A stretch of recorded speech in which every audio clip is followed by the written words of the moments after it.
సీత అన్వేషణలో భాగంగా హనుమంతుడికి సముద్రుడు వెంటనే సహాయం చేస్తాడు. కానీ నారాయణ స్వరూపమైనటువంటి శ్రీరాముడు అడిగితే మాత్రం 3 రోజుల పాటు నిరీక్షింపజేశాడు. ఎందుకని? బాగుందమ్మా, ఇది చక్కటి ప్రశ్న. ఎందుకంటే హనుమంతుడు భక్తుడు,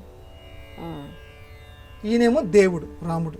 నిజానికి ఎవరికి విలువ ఎక్కువ ఇవ్వాలి? ఇప్పుడు అందుకే ప్రధానమంత్రికి విలువ ఎక్కువ ఇస్తారా, లేకపోతే ప్రధానమంత్రి ఆఫీసులో పనిచేసే బంట్రోత్కి ఎక్కువ విలువ ఇస్తారా అంటే ప్రధానమంత్రికే ఎక్కువ విలువ ఇవ్వాలి ఎవరైనా.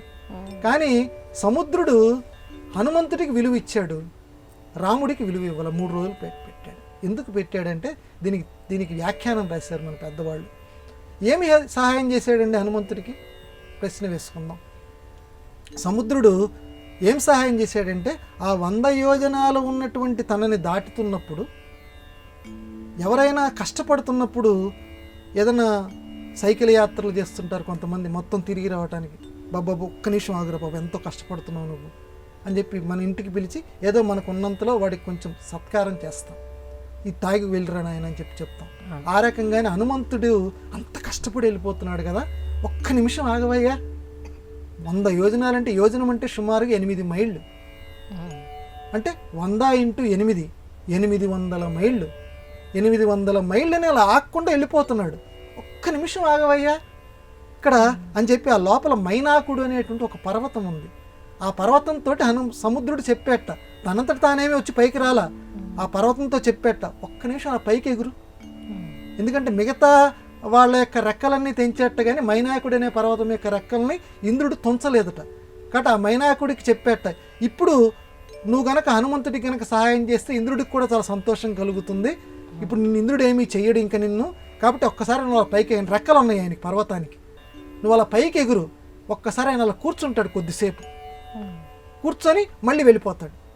ఆ రకంగా మనం సహాయం చేసినట్టు అవుతుంది. ఎందుకంటే సీతాన్వేషణ కోసం వెళ్తున్నాడు, ఒక మంచి పని కోసం వెళ్తున్నాడు. కాబట్టి మనం కూడా సహాయం చేస్తే మనకు కూడా పుణ్యం లభిస్తుంది. అంటే ఇక్కడ అంతర్గతంగా వాల్మీకి మహర్షి మనకు చెప్తున్న సందేశం ఏంటంటే, ఎవడైనా ఒక మంచి పని చేయడానికి వెళ్తున్నప్పుడు తోటి వాళ్ళ మనకు కూడా వాడికి తగినటువంటి మంచిని మనం కూడా చేయాలి, వాడికి మనకు తోచినంతలో సహాయం చేయాలని చెప్పటం. ఈ రకంగా సముద్రుడు హనుమంతుడికి సహాయం చేశాడు. వెంటనే అలా బయలుదేరాడో లేదో సహాయం చేశాడు. మరి రాముల వారు లంక మీద యుద్ధం ప్రకటించడానికి వెళ్తున్న సందర్భంలో ఈ సముద్రం మీద చక్కగా ఒక వంతెన కట్టాలి అనుకున్నాడు. కట్టాలనుకొని ఆ సముద్రుణ్ణి విషయం కనుక్కుందాం అని చెప్పి, నీ మీద వంతెన కట్టుతున్నాను, విషయం మాట్లాడుకుందాం రా అని చెప్తే బదులు పలకల. 1 రోజు కాదు, 2 రోజులు కాదు, 3 రోజులు. 3వ రోజు అయిన తర్వాత ఇక నీ పని ఎలా కాదురా అని చెప్పి, దాసుడి తప్పులు దండంతో సరి అని చెప్పి ఒక్కసారి ఆయన బాణం తీశాడు. బాణం తీసి, ఎరా నేను 3 రోజుల నుంచి అడుగుతుంటే వచ్చి నాకు బదులు పలకవా, నువ్వు మానవాడు కదా, పురుషోత్తముడు కదా ఆయన అని బాణం తీయబోతులు అప్పుడు వణికిపోతూ వచ్చాడు. అయ్యా క్షమించు, మీ దగ్గరే నీలుడు అనేటువంటి వాడు ఉన్నాడు, గొప్ప ఇంజనీరు. ఇక్కడ కూడా ఒక గొప్ప విచిత్రం ఉందమ్మా.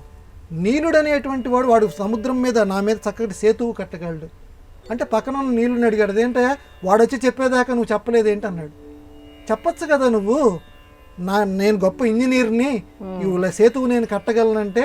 ఏం లేదంటే తనంతట తాను ఎవడన్నా చెప్తే అనుమానం వస్తుంది ఎవరికైనా తన గొప్పతనం. పక్కవాడు కనుక వీడు సమర్థుడని చెప్తే అప్పుడు లోకంలో అందరూ నమ్ముతారు. అందువల్ల నేను కట్టగలనంటే నిజంగా వీడు కట్టగలడు, వీడు ఇలా చెప్తున్నాడు అంటారు.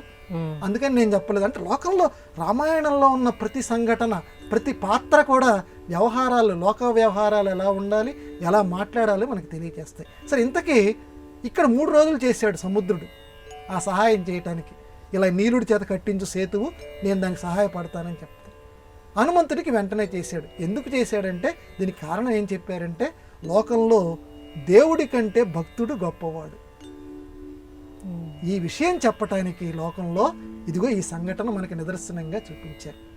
కాబట్టి హనుమంతుడు మళ్ళీ రామనామాన్నే జపించుకుంటూ వెళ్ళాడు. నమోస్తు రామాయ సలక్ష్మణాయ, మళ్ళీ ఆయన నామమే. కానీ అసలైన రాముడి దగ్గరికి వస్తే ఇంతకాలం పట్టింది, ఆయనకి వెంటనే పనులు అయిపోయినాయి. కాబట్టి రాముడు గొప్పవాడా, రామనామం గొప్పదా అంటే రామనామమే గొప్పది రాముడి కంటే కూడా. అందుకే భక్తుడు గొప్పవాడు భగవంతుడి కంటే అని చెప్పడానికి ఈ సంఘటన నిదర్శనం.